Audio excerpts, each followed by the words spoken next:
Why would you stay at a commission salon when you have a full clientele? What's our median? $25,000 a year. $25,000. She said, well, if you call me again and you ask me to take down a review, I'm going to leave another one. And I said, okay, just make sure you put my name instead of the stylist this time. Yes. One in a million. One in a million. One in a million. Okay, well, we're back for our third one. The third episode. Yes, so we ended up posting a TikTok about a little snippet that was in our very first episode talking about the issues that we've found with commission and booth rent and all of that. And it went insane. I would almost say viral? Yeah, slightly, because people were arguing over it. It's you could definitely tell that there was a divide almost in the industry.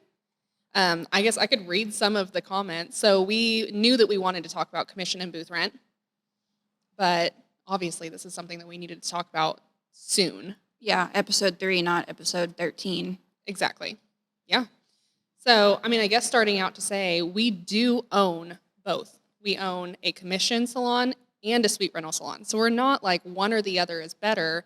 I think if we just gave the information on what people complain about and what they enjoy, it would help them make the best decisions for themselves. Yeah, kind of issues that we've noticed, because we've worked both. Yeah. Each of us. We've worked commission, we've worked booth rent and suite rent. So, I feel like we've experienced it all. Yeah, and now we own both, so we know kind of what more people have issues with because we have all of those people coming to us giving us feedback. So even if we didn't notice it when we were in the industry, we notice how to make it better. Yeah, for sure. So, once again, this isn't just for people who think commission's better. It's not just for people who think booth rent is better. We're literally going to speak to both sides, so you guys can make an educated decision. Yeah, decision on what works best for you and when it works best for you. Exactly. And also what to look for, because if a salon's not offering something, just know that there are salons out there that are definitely offering those things. So don't let an owner be like, oh, that doesn't happen. Yeah. Because I feel like owners can get away with, booth rent and commission can get away with, oh, we don't do that. And nobody's going to do that. Good luck. Oh, yeah, no. commission is totally taken a whole spin. What do they, I guess there's salons that are called, Destroy the Hairdresser? Yeah. There's salons, and those are commission salons, right? I think they are. I noticed that in the comments. I haven't looked into it. Yeah. I know it's more of a coaching program. Okay. But they focus on, I know suite rental for sure, but I'm sure commission. I don't know. Just the comments on the TikTok. Yeah. Okay. Well, I'm going to open TikTok and show you some of the things that we had heard on both sides of it. Okay, so one of them says, I went from commission to booth rent, and I love people not making my schedule for me. The number one reason why I chose to be on my own. That's a big one. Another one was, don't miss the toxicity, and that's just my experience. I hate that word, toxic. Yeah. Just like I don't like the word, what are they calling men these days? Narcissist? Yeah. Is that now? Is that it? Like a sociopath? Misogynistic. Okay. Sociopath. They're all bad. Yeah. Not moonlighting. Gosh dang it. What's the other? Gaslighting. Gaslighting. Yeah. It's, that's a big one that people are using. It's overused, and now if you overuse something, it just feels like it's taking away the actual validity behind it when people actually do that. Yeah, I think now I can't even use toxic because people are going to be like, oh, she's being dramatic. Exactly. When there are legit toxic salons out there. Yeah. That's an episode we could go into for sure. Let's see. So what's another one? I was working at a toxic 1099 commission salon, now booth renting, and I have more freedom and I'm making more. That's something we'll go into because that should not be happening whatsoever. Oh, here's one. Hell no, booth rent for life. I like making all of my money. My rent is by the day. I pay $35 a day. I work 2 days a week, and honey, I'm doing fine. Oh, I would love if my booth rent were $35 a week. Yeah. Or she's paying a day. But she's working 2 days, so she's paying a day rent. That makes sense. So $70 a week for a 2-day. Even still, I think when I went to Texas, I was working in Dallas, and I think I paid $60 or $90 a day. Yeah. So I wonder where she's at. I don't know. I didn't look into that. Okay, so here's one. It says, commission salons are wonderful when you are new and need experience and clientele. After you're established, definitely go out on your own. I wonder why she's saying definitely. Misconception. Yeah. So once again, time and place. Exactly. Oh. The industry is changing and commission salons are stepping it up, offering benefits, flexibility, healthy team culture, and they're less stressed. So we can go into that, the perks, the benefits, like why you should choose that and what you should look for in a commission salon. Oh my gosh, someone commented and said, y'all must have shitty bosses. Commission is lower stress and great income if you're in the right salon. I mean, a shitty boss would do it. It really would, though, in Yeah. any scenario. Yeah, a lot of people just calling us out, being like, this is bullshit. Obviously, salon owners would say this because they want people in their salons. Oh, I remember seeing Snooze Fest. Exactly. Yes. But then there's comments like this that say, my commission salon is toxic AF. Well, then why are you still there? Leave. Is it the only commission salon and you just want to be commissioned and that's the only one around? So you're stuck? That's a problem. Yeah. Where is that one? There was one that I saw that was talking about salon owners taking all of the money. Where is it at? Was it the one where she wanted to go on vacation, or she was always on vacation or something? Yes. Oh, here it is. Until the owner of the salon is never there, always on lavish vacations, carrying their Louis because you're making their money for them. No. Okay, and then one of the other ones. I think I miss commission for the help with the business end of things. I hate doing the tax stuff, licensing things. It's overwhelming. So there's a good mix of things on here for sure. So when we wrote everything down, we made sure to put like what our salon gives as a solution. Or maybe you would want to be sweet rent because you don't want to deal with certain things. So it really is like, it's not one size fits all. It's what's best for you and your business and what you do or don't want to do. So you want to start with, I guess we're going to talk for a while. This is a long list. Very long. So, this may be, what would you say, a two-parter? It could be a two-parter because we can break down commission versus booth rent / suite rent. But I mean, if we keep talking, we can stop at 30 minutes. So that's not like a 2-hour long episode. And if we've covered everything in 30 minutes, then we'll stop. It'll be a one-parter. But if we keep going, and it's 30 minutes, then we'll just break it into 2 episodes. Cool. Yeah? Works for Okay. me. So let's see. Our first complaint that we heard, if you're not working, you're not making money. Yeah.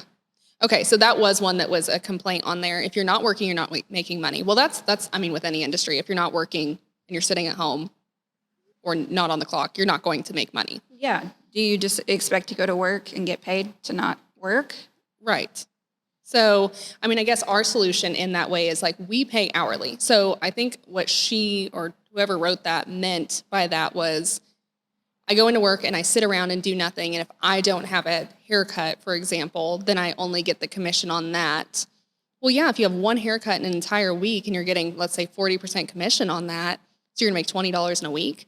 We didn't feel right doing that. We have to pay you at least minimum wage. Yeah, but we also don't expect you just to sit around either. Exactly. So that's our solution. We pay hourly or commission, whatever's greater. Yes. And just with that, because we wanted a team environment, people are more to help with towels, cleaning up, help sweep hair if somebody's behind, washing somebody else's client. Like we wanted a literal team environment. Exactly. And that doesn't mean that they're there for 40 hours a week. Oh, absolutely not. No. So if they're brand new, most of the time they're working with an established stylist, so they're making money while they're learning. Yes. And then, I mean, like I said, they're not going to sit around for 40 hours. So if we notice that they don't have a ton of people on their books that week, we'll go ahead and say, hey, you can go home early. Or, hey, let's help run a special so you can get your books full. So Exactly. And when we do all of the interviewing process, we ask them, okay, so what is your bare minimum that you have to take home? Because everyone's bills are different. So what is your bottom line? Because if you do need a second job, I'm not going to work you 32 hours if you then need to go do something else. Like I want your schedule to work with your second job if you absolutely need one until you're built. Exactly.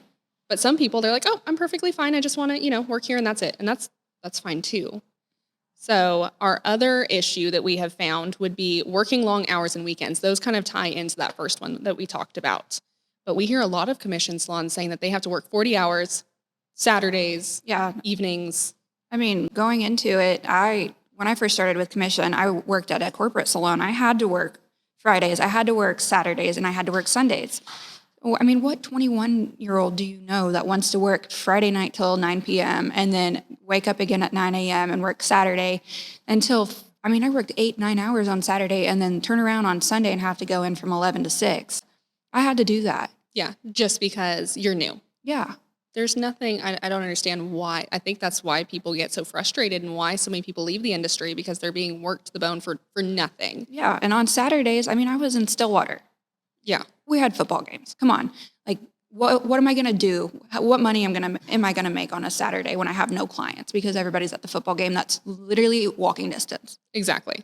Yeah. So you're not making any money. You're missing out. And just because that's what your owner says you need to do. Yeah, no. So, I mean, I totally understand the issue of you can make your own hours. But then with that, like, are you going to come in for every client that needs you? Yes, exactly. Because that is something that we see happens when people go booth rent. I'm like, I thought you didn't work Sundays. And magically they're up there at the salon on Sundays because somebody needed something. So when we have people come in, we ask them like, we want you to have work-life balance. So what days do you want to work? What days do you not want to work? And that could change. Like they're allowed to change their schedule if they let us know, hey, I don't want to do Tuesday evenings anymore. Okay, no big deal. Perfect. Yeah. So I think that's an issue where people are like they have to work all these long hours and we don't want them to. No. And with that being said, like, I will suggest hours that you should work. So if you're a brand new stylist and you have nobody in the mornings, okay, well, let's switch you to an evening. Let's switch you to one evening. You can have one morning, and then I'm going to suggest you either work Saturday or Sunday. Mm-hmm. But even like, okay, so over the summer in Oklahoma, it's lake season. So we tell people, yes, Saturdays are generally busy, but in the summer, Mondays are busy days. So don't work Saturdays. Like we fluctuate with what our demographic wants. And we also write down all of the people that are being turned away from our salon. So they know like, okay, Friday evenings, this is when we're getting all of those walk-ins. So if you want people and work this day, but I'm not going to make anyone do it. No, and you wouldn't know that being fresh into the industry. So just going booth rent by yourself, you wouldn't know that. You wouldn't know that you need to not work this Saturday, but you need to start working Saturdays in August. Exactly. Yeah. I mean, we know that because we've been in this area for so long and we've been able to kind of tell like how that works in our area. Exactly. So that does help having somebody that's watched the market and understands that you're going to build a lot faster if you take that advice. Good one. Yeah. So let's see our next problem.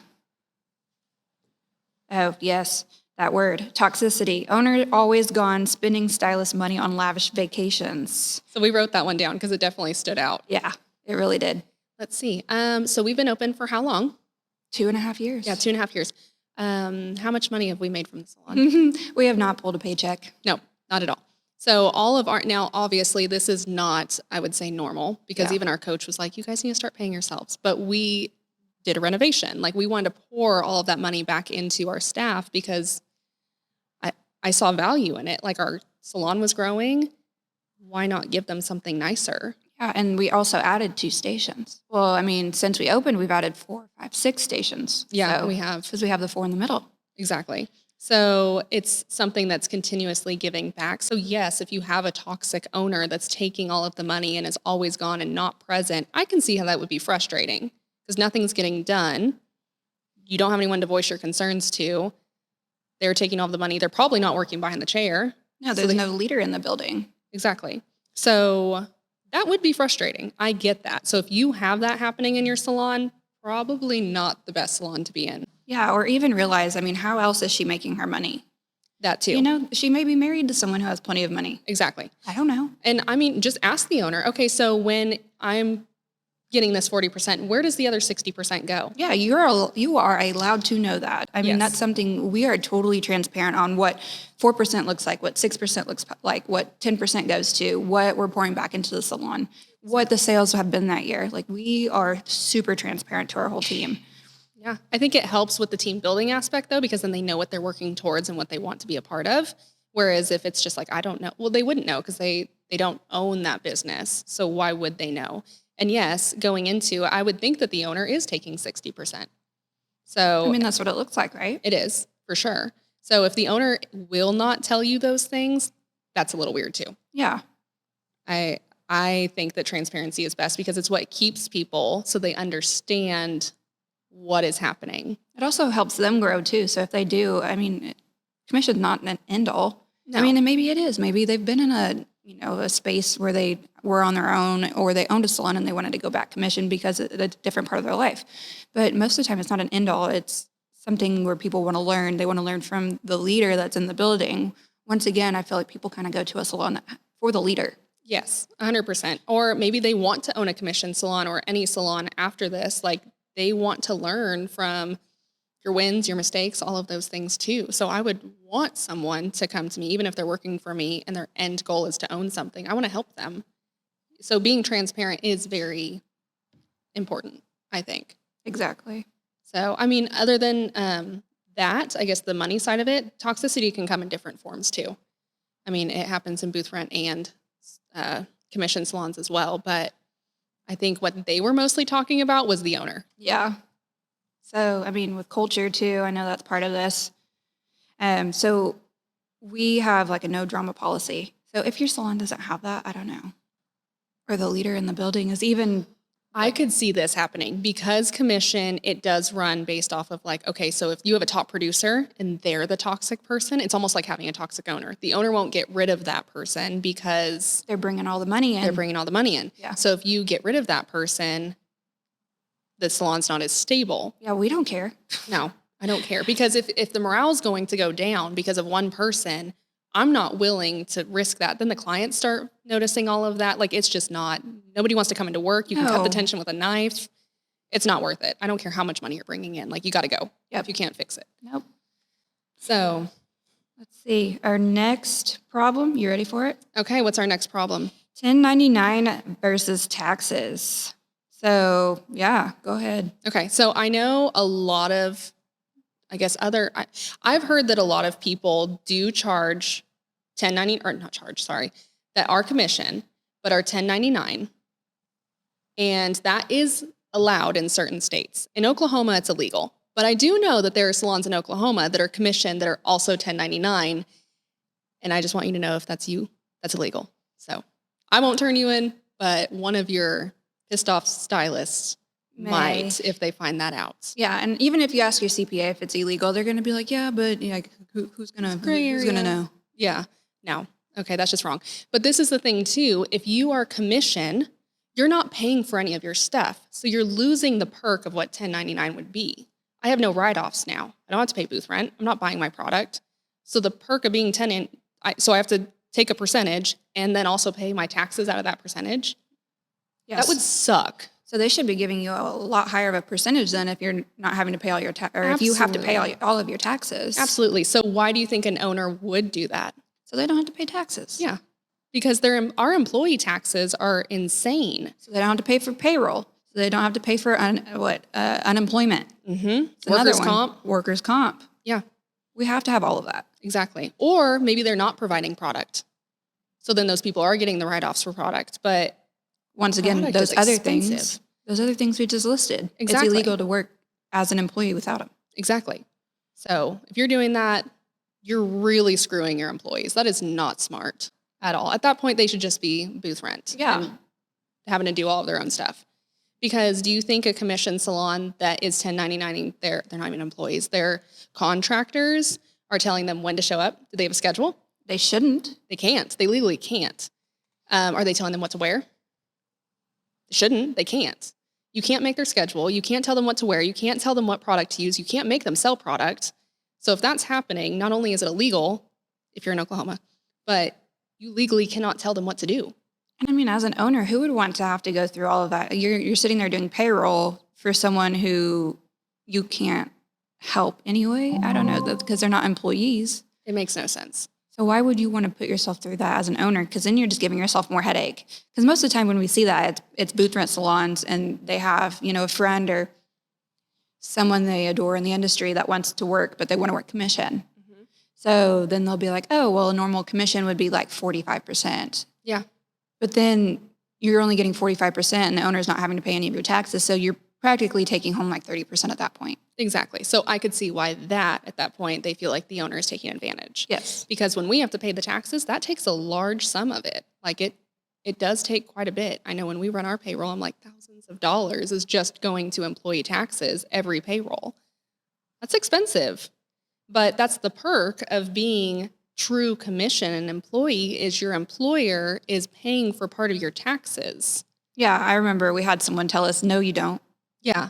Yeah, we had somebody's husband tell us, no, Actually, you don't pay the employer taxes. I'm like, just go look at her paycheck. He was like, I've been 1099 before. I've been contract, and no, you still pay all of your own taxes. No, you don't.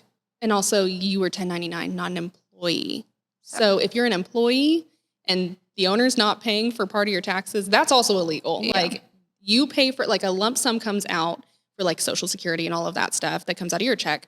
But then the other half is matched, and we pay that percentage out of our pocket. It never comes out of your check. Hence the reason for a small percentage, like you're only getting a certain cut. So we'll break that down at the very end too. I Yeah. think we've got exactly the percentage of what a self-employed person takes home or pays in taxes and versus what an employee pays in taxes. Exactly. Yes, because So- that is important as well too. So let's see our next problem. What is this? Why to stay at one when you have a full clientele? Oh yeah, because that's Okay. one of the comments you read a second ago. Yes. So why would you stay at a commission salon when you have a full clientele? And I do know that, like, I think what went viral, we were talking about, we did like a little snippet, and what we were talking about is our last 3 hires technically last 3 hires came from booth rent and came back to be commission because they were missing something out of their booth rental structure. So when I said that, they were like, nobody does that. No one would do that. Or they Snooze were fest. a shitty stylist, pretty much. I'm like, actually, no, they're amazing stylists. I've been in for years. Very, very good. So, okay, so if they're coming with a full clientele, why would they come back commission? I mean, once again, you've got taxes, you've got health insurance, you've got a leader. Okay, well, and think about it yourself. Like, in my experience, I was not holding myself accountable when I was suite rent or booth rent. I was not raising my prices when I should have. I was working Saturdays and Sundays when I shouldn't have. What else was I doing? I wasn't Policies. selling retail. Oh, yeah. And then on your own, you have to sit here and you have to be like your client's best friend, but you also have to hold your own policies and procedures into place. And then your client gets mad at you instead of getting mad at the salon. Exactly. So you don't have someone backing you up. You don't have a salon that be like, this is the policy, and she's just supposed to hold the policy in place. And if you have an issue, you can talk to the owner or, manager or anything like that. So you don't have someone to back you up. You just get pushed over. You're not selling retail, so you're not making as much as you potentially could. You don't have a salon giving you stylists. We give out free education. So I do know that that does bring certain people in because they want to learn extensions and take $1,200 in classes for free.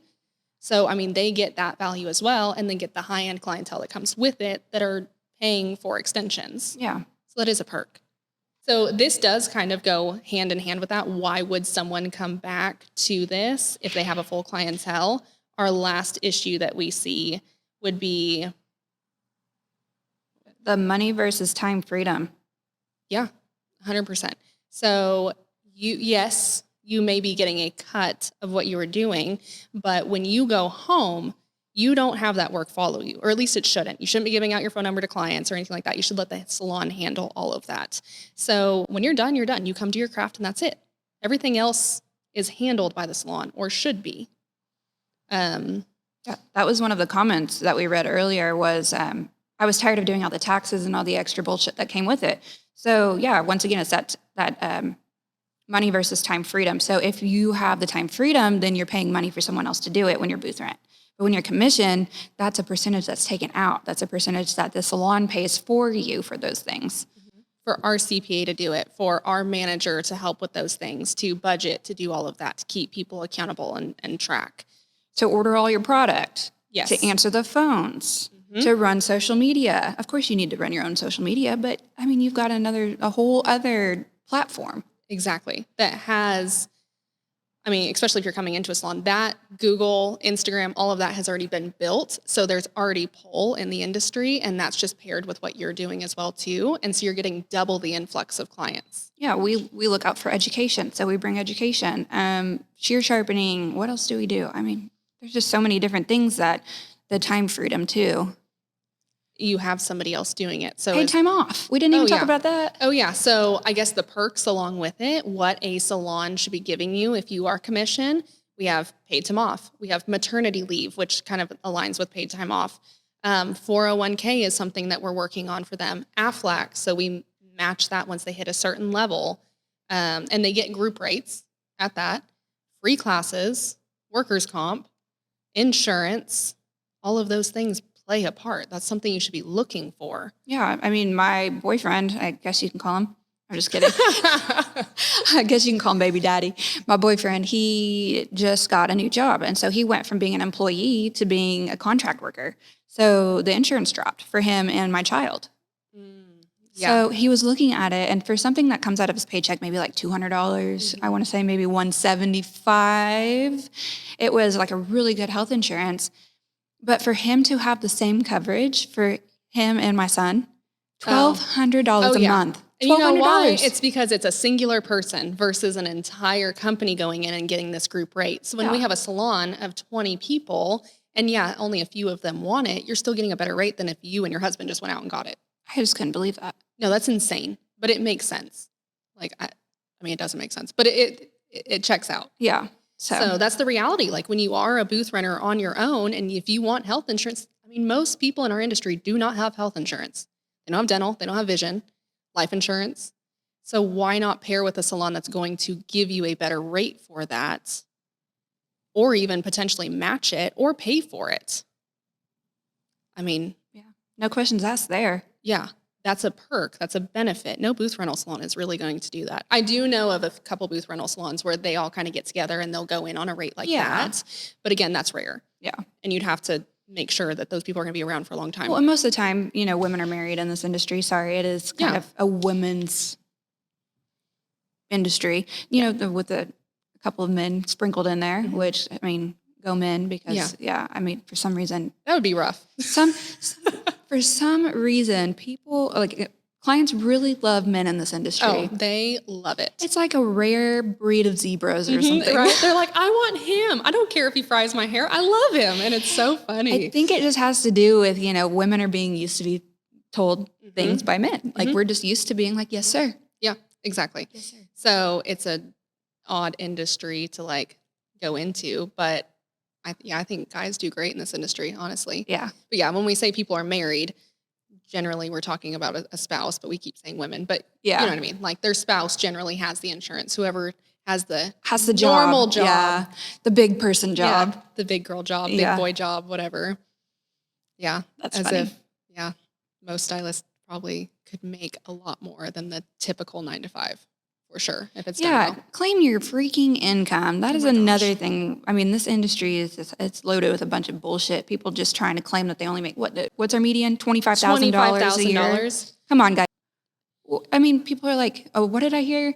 I heard if you have to request a tip for your job, you don't make enough money as it is. Yeah, I mean that's how it is in other countries. So like when I lived in Japan, it was rude to tip because it's telling them that they don't make enough on their own. So it makes sense in this industry, or, you know, it's like you should be making enough on your own and tips should just be like legit gratuity. I'm thankful for that. Thank you so much. But if you're fully relying on your tips, there's something wrong in your business. Yeah. So let's see. Next problem. Having to take any and all clients. Ooh, that's a good one. Yeah. Yeah. So do you take any and all clients? No, she's laughing at me because I don't even take any new clients, really. I don't have my books closed because, once again, that's death to the hairdresser, right? But I feel like I keep all my guests. Of course, there's one, or, you know, if I have a cancellation and I can fit in a new guest, totally fine, but I just try not to overwhelm myself with new guests so people have time to fit back on my books. But well, the thing that goes into that, though, is if you have no time, you're not going to get new guests. But don't post, I'm not taking new guests, because then what if you do have an opening and that guest is going to come in? Yeah, I feel like, and you know, people move, people pass away, people find another hairstylist. You know, it's like people are going to leave. Social media is king in this industry, so they're going to see someone that does something for cheaper or better. Yeah. So you can't think that you're the end all be all and be like, my books are closed. Yeah. That's a whole other discussion. So, I mean, if you're a new stylist starting out, be open to taking services that maybe you're not 100% comfortable with, because that's how we grow. Right? Yes. Or how you find out that you do or don't like something. Yeah. Just 100%. because I mean, if you don't know how to do a men's cut, please don't do a men's cut. No. But maybe take a class and figure out if you like it. Because who knows? It might be like soothing and rhythmic to you. Like that class that we just brought into the salon. You're like, so I want to do all the men's cuts. I'm like, where? Yeah. Which where? Are you going to fit that on your schedule? Nowhere. But it made it, like, I felt so confident after that class. I was like, damn, I can do this. Yeah. If I wanted to. But I don't. Yeah. Because I'm already itchy enough as it is. Right. I don't need all the men's hair in my bra and like all that. No. So, I mean, I understand if you're brand new having to take on new clients, but I'm not going to force you to do something. Like like I said, I'm not going to force you to do men's cuts. If you don't feel comfortable doing men's cuts, so be it. Yeah. If you can't foil, I'm not going to give you a foil. Yeah. But I'm going to ask you, why aren't you comfortable? Is it because you just don't want to, or is it because you don't know how to? There's Yeah. a very big difference. And so if you're just not wanting to educate yourself, then we've got a different problem, because our salon is very, like, that's one of our core values is education and growing. Yes. But if you're trying to niche down and you solely want to do blonding and extensions, or you solely want to do perms, like, I'm going to push you in that direction because that's what you enjoy and that's what you're going to attract. Exactly.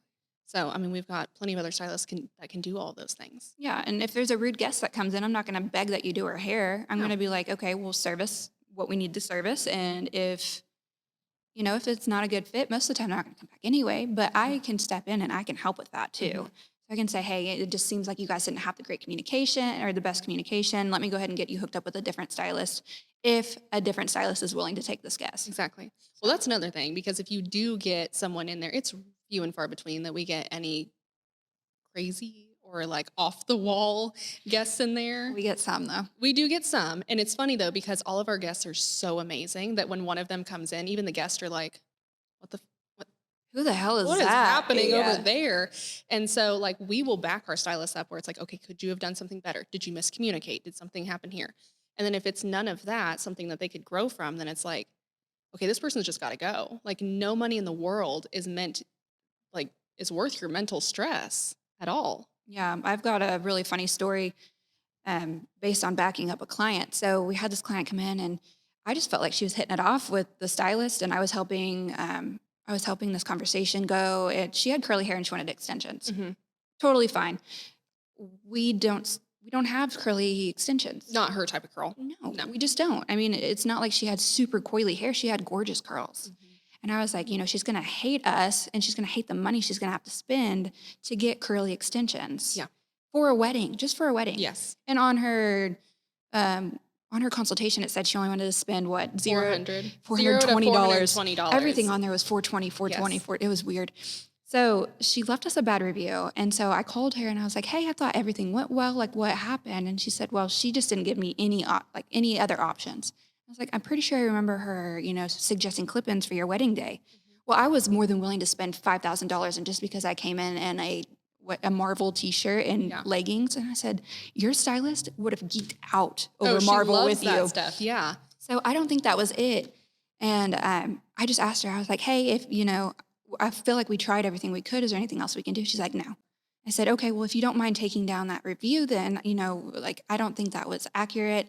She said, well, if you call me again and you ask me to take down a review, I'm going to leave another one. And I said, okay, just make sure you put my name instead of the stylist this time. Yes, because you helped with a consultation and you know exactly what happened with that. Yeah. Don't leave a bad review about one of my stylists when it was my choice. Decision to not do something. And I would rather somebody leave a review about they wouldn't take my money and give me a service than I spent $5,000 and it's trash.